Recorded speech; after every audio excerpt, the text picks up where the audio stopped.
Hey everyone, Temporal here, and for this session, we are going to be reviewing this thread. A lot of the time when we do these sort of Reddit reviews, article reviews, we're looking at the primary piece itself, the topic of sorts, and we're sort of going to do that time, but what I'm actually more interested in here is some of the responses that we saw, because we're a little late to the party on this one. This one popped up 8 hours ago. It's had lots of time to get comments already, and some of these comments, as we can see here, are pretty in-depth. So rather than answer the question for them, which we'll do if the question hasn't been adequately answered, our first step is going to be to see how did other people do and sort of review the answers that they got, because this is an important, interesting concept. It's why is having good tanks so game-changing, and they're going to try to get into tanks and space and why they're important, and are they more important than the other roles, and all those lovely things. So let's check it out. So, question is, why is having good tanks so game changing? And for context, I've got about 50 hours in the game and am low silver tank main right now, but I'm constantly trying to improve. So they are a brand new newbie there. One thing I've noticed is that the game seems to really flow around how the tanks are doing on each team, and the other roles supplement it more than make or break the game for the team. Um, I mean, you could think of it very tank centric like that. You could think of it like that's kind of tank centric, and it's probably tank centric because he's playing tank. Like, game seems to really flow around how the tanks are doing on each team, and the other rules support it more than make or break the game for the team. It's possible what he's discovering is that when he gets eliminated first, he just loses, but the truth is, when anyone on your team just gets eliminated first, you tend to have a really bad time. Uh, you've probably got the most redundancy built into DPS, but really losing DPS, main support, those are probably the roles that you can afford to lose one of. Yeah, none of those are going to be great. You can't really afford to lose any of them. Okay.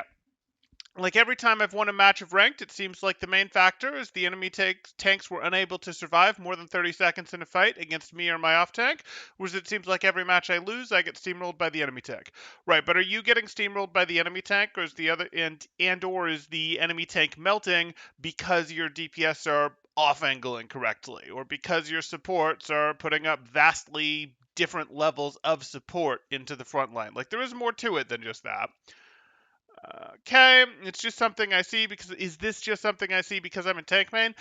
You're focused on it probably because you're a tank main, or is this just something with the state of the game as a whole? I mean, they do interact meaningfully. But let's get into the answers because again, I could answer this, but I want to see what other people had thoughts wise. Here's my comment.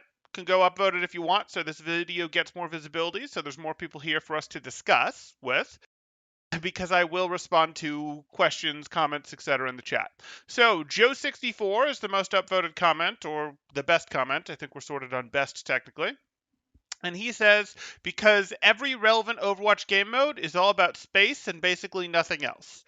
Especially when you think of escort maps or Koth maps, it's literally entirely decided by controlling space. I mean, isn't 2CP the same? Like, there's an objective, you have to control it. Technically, you don't have to get a single limb to win those game modes. On Gibraltar, for example, first point is all about controlling high ground. So is second. If your tanks don't take control of it, and none else can as reliably as tanks, then you just lose if the other team holds that space. You can't push cart all the way through the tunnel into the you can't push cart all the way through the tunnel and to the capture point while the other team is just raining damage onto you. Okay, so I'm going to object a little bit to this premise. Game mode is all about space and basically nothing else. Like, the games are about objective control, is really what it is. The games are about objectives, they're not deathmatch, and that is an important thing. But I think he's missing it here. I think this is an interesting post, but I think he's missing it. So, like, yes, the games are objective based. They're not who gets the most limbs. They're not you get a limbed and then you're gone for the entire round. They're none of those things. It is you have to get control of the objective. One of the ways to do that is get map control. With your map control, you get eliminations. With your eliminations, you then, or, with your map control, you either get eliminations, or with your map control, you're then able to get control of the objective, because the objectives are almost universally in places that aren't very good map control. Like, standing on them is not very good space. So you need the space around them. You need the lanes that surround them. You need the high ground around them. You need those things to win them. But, like, the game being objective based, I think, is what this is really trying to highlight.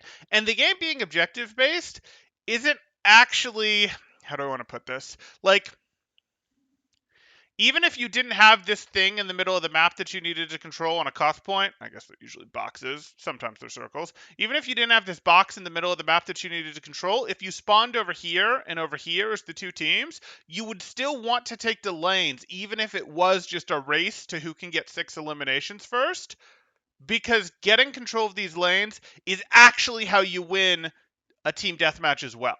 Like, it's not about, getting control of these lanes allows us to get control of the objective. Like, yes, it does do those things, but it looks like what's being implied by this post is, it's because all of the relevant game modes are about space and nothing else. Well, like, if it was going to be a team-based things on these maps, whether or not it had objectives you needed to capture or not, it was going to be about getting map control, because map control gets you angles, and with angles, you beat the other team. Because angles give you advantages in the forms of, hey, spam that's meant for you on one angle doesn't hit your teammates, and vice versa. Hey, the opponents have to physically turn their screen, turn their camera to look that way, or to look that way, or to look that way, and then they can't easily see what's going on in the other direction, so they don't see the damage incoming. They don't see which cooldowns the person in the other direction used, so they don't understand the duel later, what they need to do and what they don't.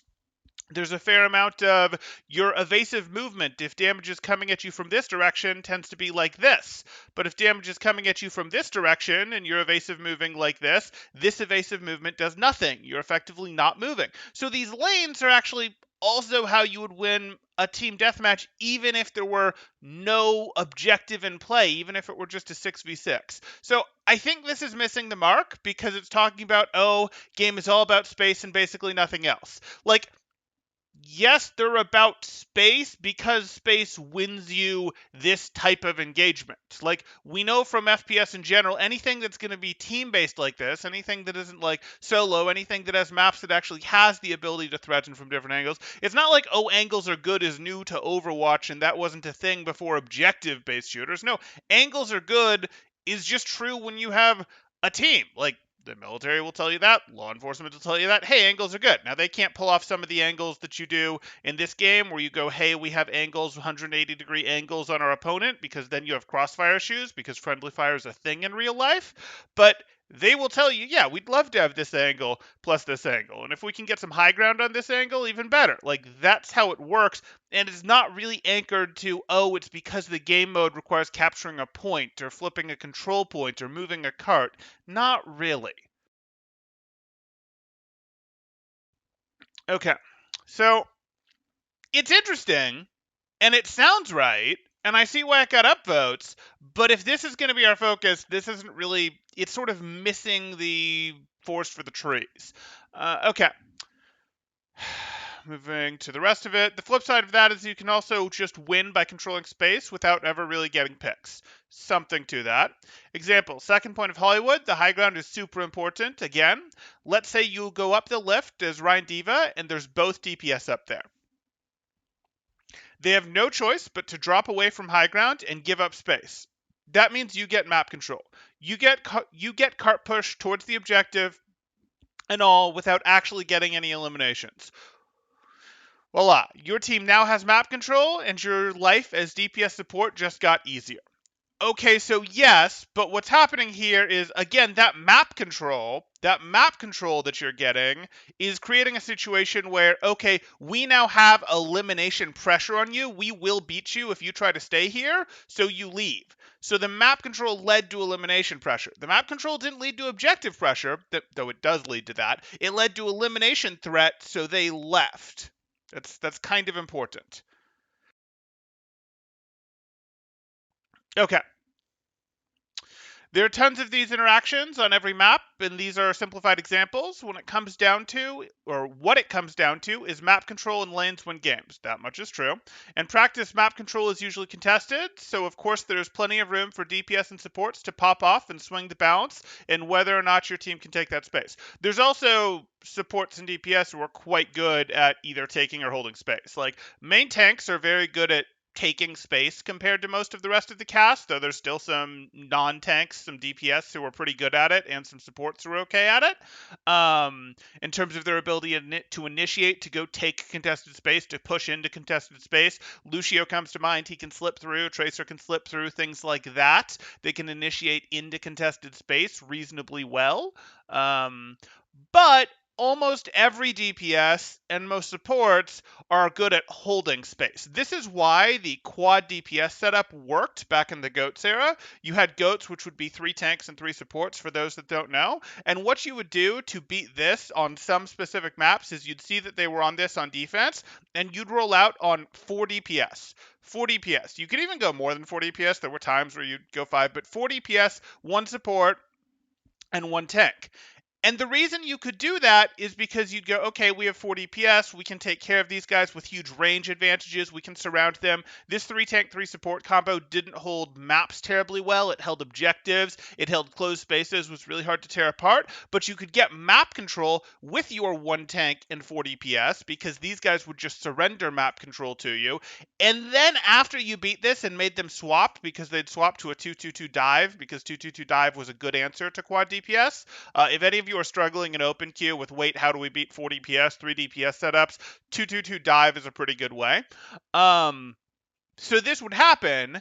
They'd swap over to this, but this team wouldn't just instantly get rolled, even though this is a counter comp to quad DPS, because after this GOATS got wiped, what would end up happening is these DPS could take a ton of space for free on the map. They could push, like, after winning the first fight on Route 66, for example, they could push all the way into second and be holding second point while the cart is just now at gas station, for example.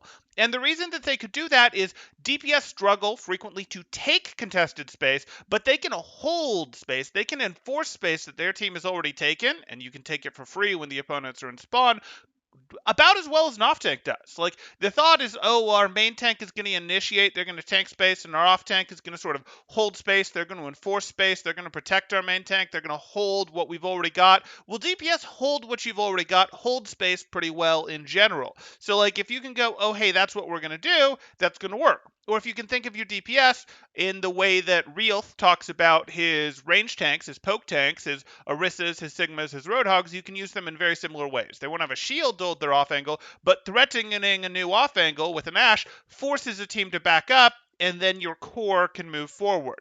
Or your core can now threaten a new angle, which allows your Ashe to move up and take another off angle, that sort of thing.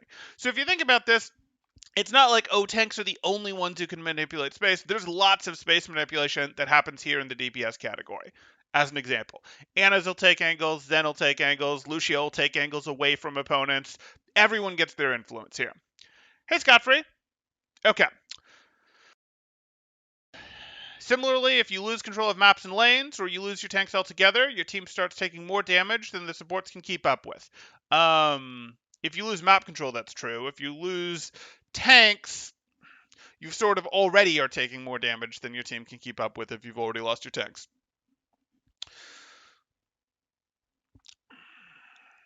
That said, you can still use good map control. You can retreat into a concave.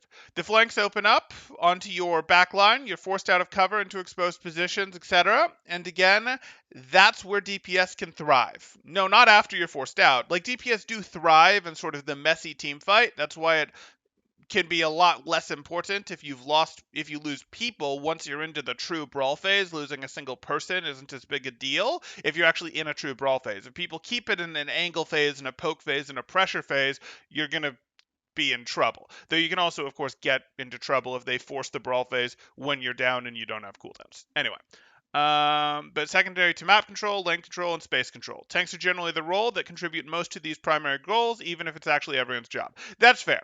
Tanks do generally contribute the most, though DPS are a close second. And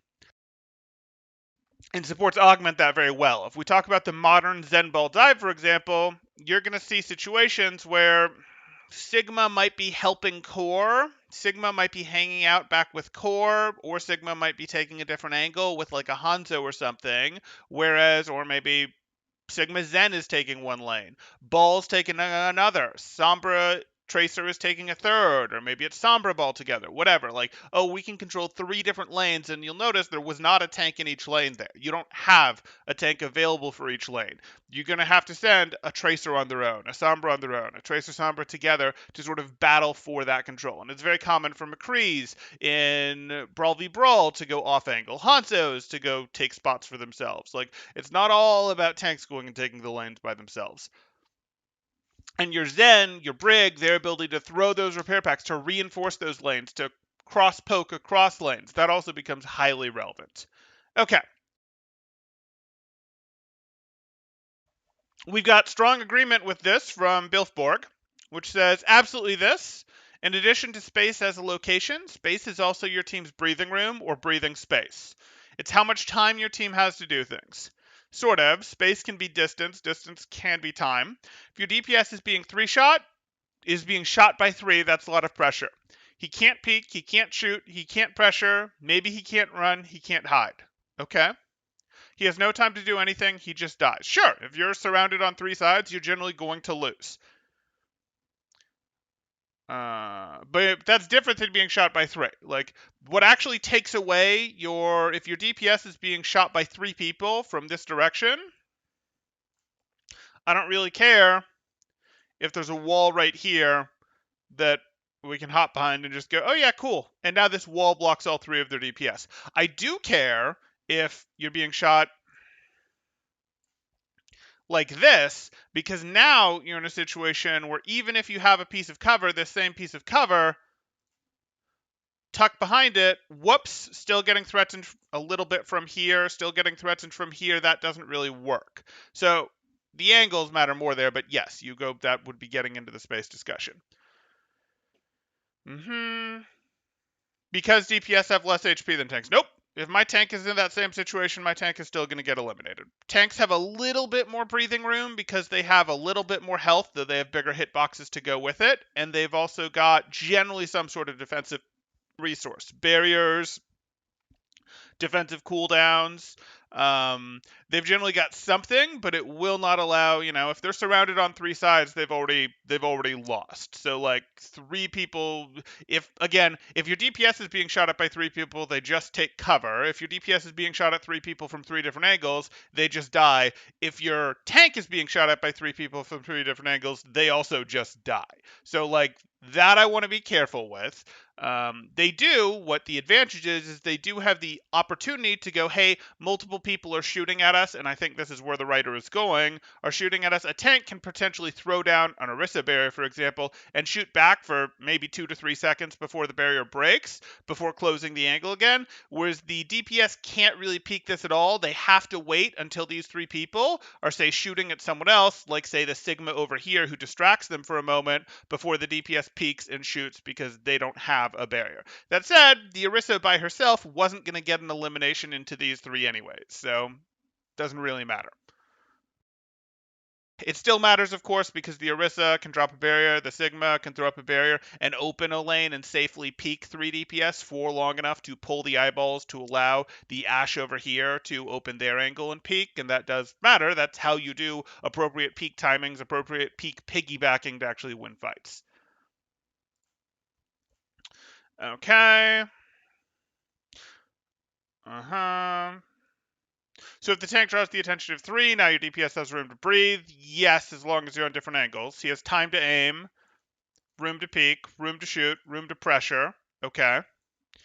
And if the tank takes map control, he has literal room to move, literal room to take angles better. Sure. I mean, we're talking about attention here. The first room that we're talking about is really attention. You're pulling eyeballs, you're pulling vision. You can call it attention, vision, that sort of thing. And then if you take angles, yes, you're potentially forcing them back. If you know, piggyback forward with like okay, Sigma pressures this angle to force this team to retreat, which allows my Orisa to walk forward type thing. That would be we're actually taking space with our angles. Tank dictates how much their DPS can do because tanks have the ability to control literal space and breathing space. Okay. Without dying as fast as DPS or support. I mean, Tracer lasts longer than most tanks in the open. Mei does a pretty good job of lasting. Reaper does a pretty good job of lasting. See, every role can control space, but tanks can do it better. Mostly true. Now we have a segue of sorts. If a tank draws 4 enemies away, the rest of your team is now fighting 5v2. Big advantage, but here's the rub. If the tank draws aggro from 4, but the rest of his team is in spawn, the space making is worthless. Generally less than worthless because the tank, let's say it's a Hammond that's doing it, is probably going to lose a bunch of HP, use his adaptive shield, and then inevitably his team will be ready to fight when he has to be away recovering health packs, waiting on his adaptive shield cooldown, and they're probably going to push while he's not ready, and they're going to get eliminated. Or they're not going to push, and then someone's going to get picked off waiting at the choke and staggered because he went in at the wrong time. Right. Because no one can use it. Same thing if one teammate is there to use it, the whole team fighting. That teammate is still fighting 1v2. Worthless. Not completely worthless, but sure. Same thing if the rest of your team is out of spawn, but not close enough to fight, or is blocked by a corner. They can't use space making because they don't need the space to begin with. They're fighting no one. Worthless. Okay. By the time team rounds corner and starts fighting, the feeding tank is either eliminated or is to back out. This is why timing is key. Right. Angles and timing. Roots of Overwatch. Without proper timing, space making is useless feeding. Mostly true. Unless it's an actual assassination attempt, but that's, again, a little different. Pick-off attempt. But with good timing, a tank has made sure your support is there to heal you, your DPS is there to pressure them, the enemy has blown their cooldowns, and your Zarya has bubble ready. Okay. But how do you make sure these things? It's real simple, yet one of the biggest contributing factors to tanks feeding the low ranks. They don't do this. Turn and look around behind at your team. There's more to it than just that. You've got to track the feed. You have to track your friendly cooldowns. You have to track opposing cooldowns. It gets more and more complicated as you go higher. You start actually tracking ults too. You start tracking where enemies are. Has anyone been baited away? That sort of thing. But sure.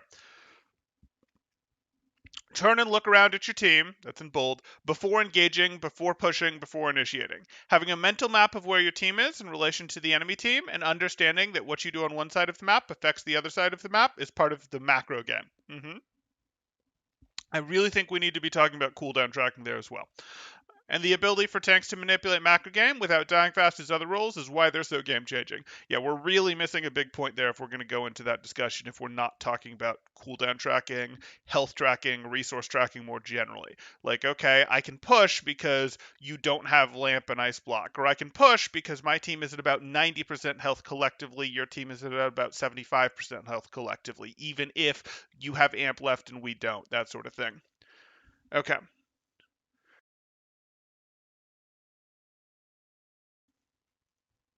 Okay.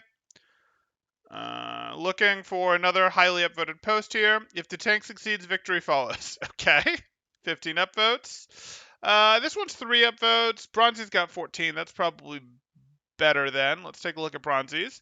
Usually you'll see if your tanks do well, you do well. If your tanks are doing good, your supports will have peel, be able to build ults, and your DPS have space to do things. Your tanks are the front line of your team and the ones taking all the damage. If both of them die without your team eliminating anything, you've pretty much lost the fight.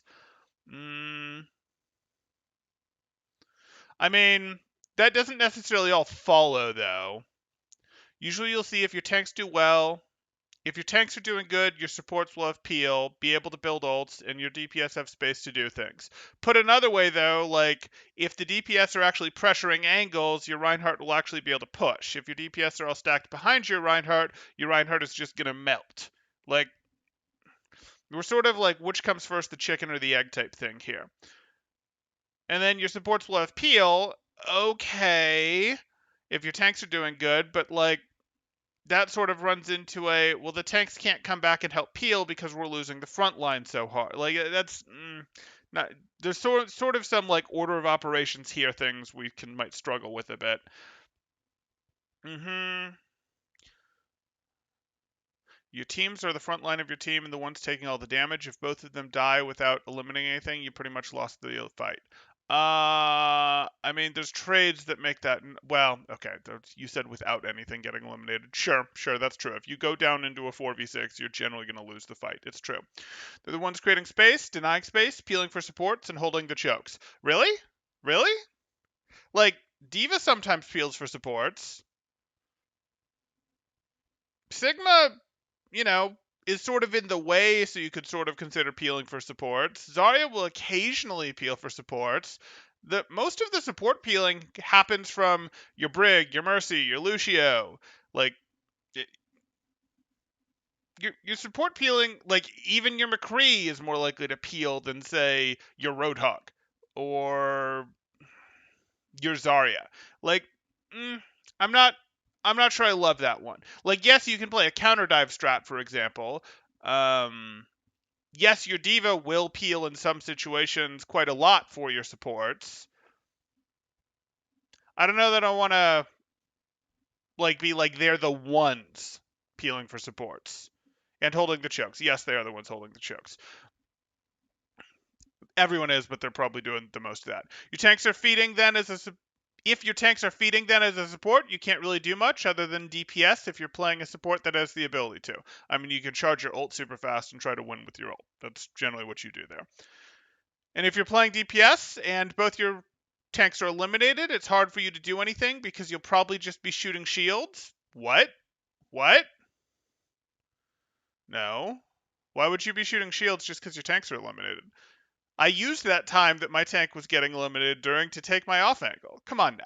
Come on. Now, in theory, they can adjust because the damage threat is coming from your direction and your tanks aren't on the board anymore as a damage threat. But the same would be true if you, on your off angle, went down. They don't have to worry about you, and now the shield can only block the damage threat that was coming from your tanks. Like, that's a little rudimentary. Okay.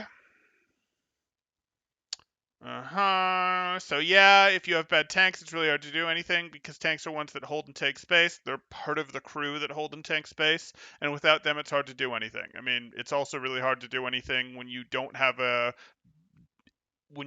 have good sustain on your team. It's also really hard to do anything when your DPS aren't applying any angular pressure, or when the incoming damage differential is just massively different if you're playing like Reinhardt or Orisa against another team and they're just pumping a lot more damage out. Like, everything matters a lot here. I don't necessarily disagree with the assertion that tanks are really, really important, probably the most important role with how the game is right now. I don't really disagree with that, but like nothing here has done an amazing job of supporting it. Okay.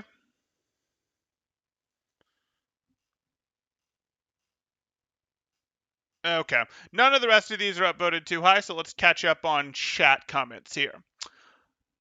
Blah says, no, that's all wrong. We'll look at some more. We'll do a refresh to see what else we get. But Blah says, no, that's all wrong. Car wash is the most powerful point on watch point, not blue box. No, blue box has the high ground, Blah. Join the light side. The blue box. Okay. Hey, Scott Free. Line 32 asked Temporal, if my team staggers and I was hiding behind them on an off angle, do I expose myself or do I wait for them to get a good engagement? If my team staggers and I was hiding behind them, do you mean behind the enemy team on an off angle? Do I expose myself or do I wait for them to get a good engagement?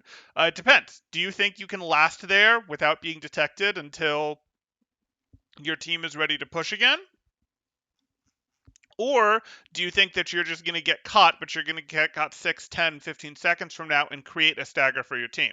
It really depends. If you're worried about creating a stagger for your team because you think there's been hints that you're there, maybe someone saw you go back there, maybe something like that, then you're just going to open the angle while your team is sort of feeding, staggering, and try to get a pick or two. At least you can sync it so that, hey, they're losing people and we're losing people, it'll break their ability to forward hold a little bit. Or if you go, hey, I think I can wait here, I put a lot of effort into getting here, I don't think they know that I'm here, and I don't think I'm going to get caught, and wait, and then when your team pushes, you are pre-set up with your angle, because you don't want to have to wait for 6 and then go try to go on your sneaky mission to go take your angle. Like, that's a long stage and someone will probably get picked off again. Angles and timing are everything. Why do most of the R Overwatch University guides have so much fluff? I mean, they're the fundamentals, they're the building blocks. I can get into more hero specific things, like I can talk about Zarya's and how reloading decreases your uptime and causes you to miss out damage, and I can talk about the snowball effect that she has, or I could talk about Hammond and how you really need to make sure if you're trying to take out heroes that you figure out, you calculate how you're going to work multiple ability hits into your fight. Like, these things matter. We could talk about aim, and yeah, hey, having better aim is going to help massively. We could talk about ult tracking. Like, we could talk about all these things, and all these things layer on top and are important. But if we break down to sort of the like fundamentals of Overwatch, it is angles and timing. In terms of why do the Overwatch University guides have so much other stuff, some of it is fluff. Sometimes they go in good directions too. There was an article on that which said nothing needs to be over 27 minutes long. Oh, we missed it. We're at 30 minutes now. How sad. Lol at Lucio peeling. They're too busy redditing. There you go. Okay. Okay. We did a refresh here. Did that get us anything else interesting? I think 2,700, 3 upvotes. That's not going to be enough. You know what? It was more highly rated. Let's take a look. 2,700 tank peaking main, so I can't provide the best explanation, but every role in this game is a carry role. But the game at the highest level of play, therefore eventually trickling down to the lower levels, was designed to fundamentally be based around tanks. It was fundamentally designed to be a team game. And let's be honest, they don't really understand what they're designing with some of this stuff. They think Zarya's too powerful because she's constantly high energy in Overwatch 2 betas, which is alarming. They don't understand their game.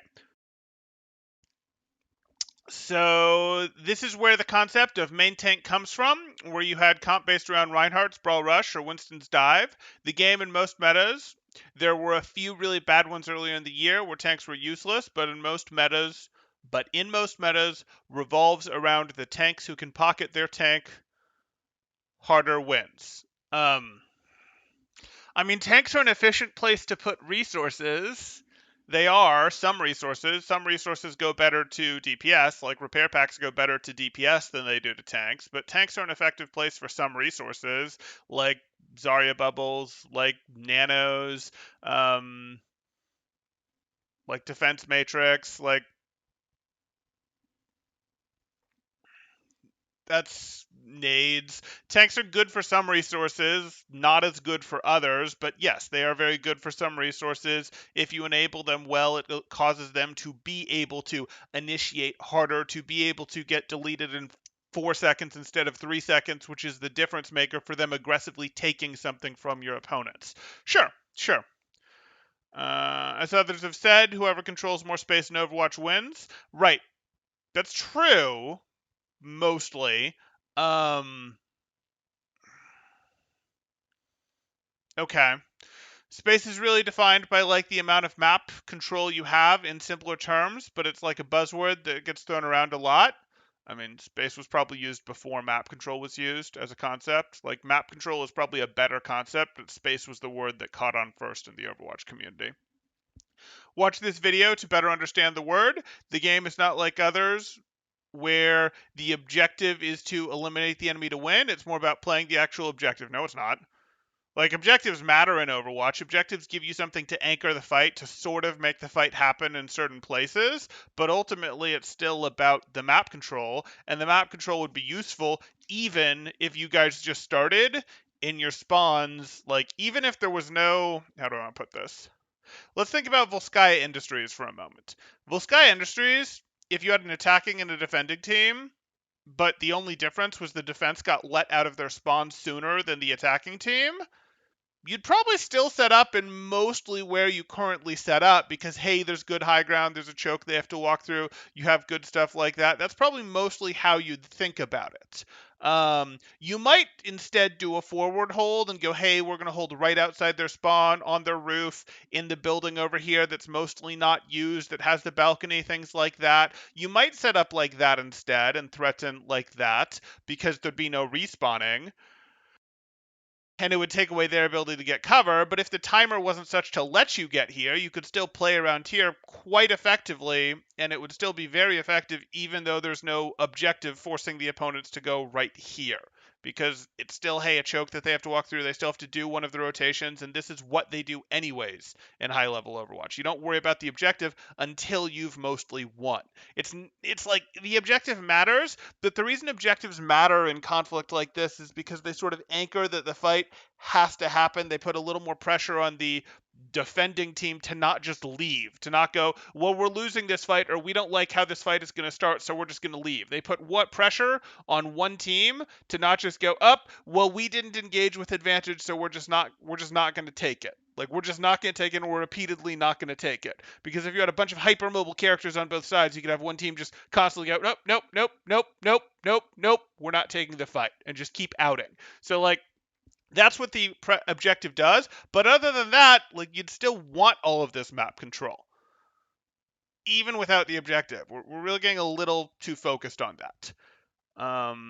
Like, objectives are useful in combat type situations because they make it so that one team is a duty to not retreat.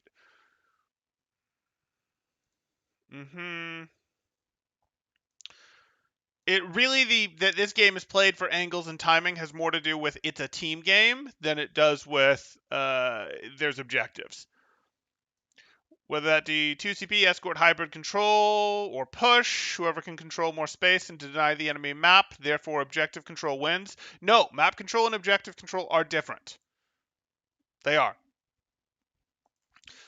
And that was exemplified again by Goats. Goats played for objective control, not map control. Goats surrendered map control hard, and it did it because the extreme peel it had going on was enough that it felt it could win with objective control. Tanks were actually made for the sole purpose of creating space, and off-tanks were made for enabling the team to create space. Well, they weren't made for those specific purposes because Blizzard doesn't know what a main tank and an off-tank is, and they've proven this to us many times with the belief that Hammond was an off-tank and that Sigma was a main tank. On main tank, it's kind of obvious how they make space, but might not be. Take Hog, for example. Hog's Hook is a 30-meter radius, I am pretty sure. At the highest levels of play, you'll see teams avoid the 30-meter radius or die for it. Essentially, what this does is create a 30-meter safe zone from squishies around the Hog and allows some map control. Very explosively and very tied to the cooldown being available or not. Of course, this is a very simplified version of it and does not hold true with most other off-tanks as well. Sigma, D.Va, and Zarya, other off-tanks, can all deny space very well. That was kind of a useless last two sentences they went into there. It really was sort of a tangent. Whatever, we'll deal with it. Okay, not terribly helpful of a post. Okay, I'm not seeing a ton of great value in the rest of this. So I'm going to let it go. I really wanted to get into the highly upvoted answers there because, again, I don't think this is like some terrible answer, but I think it's getting a little too. I think everyone is mixing up this like, oh, it's because the game is about objectives, so it's about space. Like, the central concept would be, no, it's because it's a team game that it's about space. Like, it's because it's a team game that has lanes that it's about space. We think about these things, we use them, and now with these, we have angles. Crossfire is important in any team game. Objectives existing in them are not. Well, any team-based FPS anyways. When they don't become important or when Peel becomes so extremely strong. You have very limited aura abilities like Lucia's aura, like Briggs Inspire, like D.Va's Defense Matrix that are short range, powerful Peel, like Briggs Bash. That, when those become really powerful, or when your communication doesn't work if you spread out too much, and that point you'd be thinking of communication as Peel. Basically, if you have really strong Peel, you might think about stacking, but at most points in most game designs, no. Angles are going to be better in anything team-based like this. Okay. Quindicium says, I love the Northeastern videos, Temporal. Thanks. I'm glad you're enjoying them. Can I grab a viewer here to play? Ah, GameBuster wants to play some Overwatch. That's fair. That's fair. If you guys want to play Overwatch within our community here, you can join our Discord in the description below. See what rates look. You can in there see what coaching rates look like. That's not immediately where I was actually going. Where I was actually going is we do group events. We do grouping. People get to play together, do some pugging, do some scrims, do some group play. It can be a lot of fun. Play with people who are interested in playing, who are interested in making calls, having plans, thinking about how to play the game the right way, the way it was designed with team play in effect.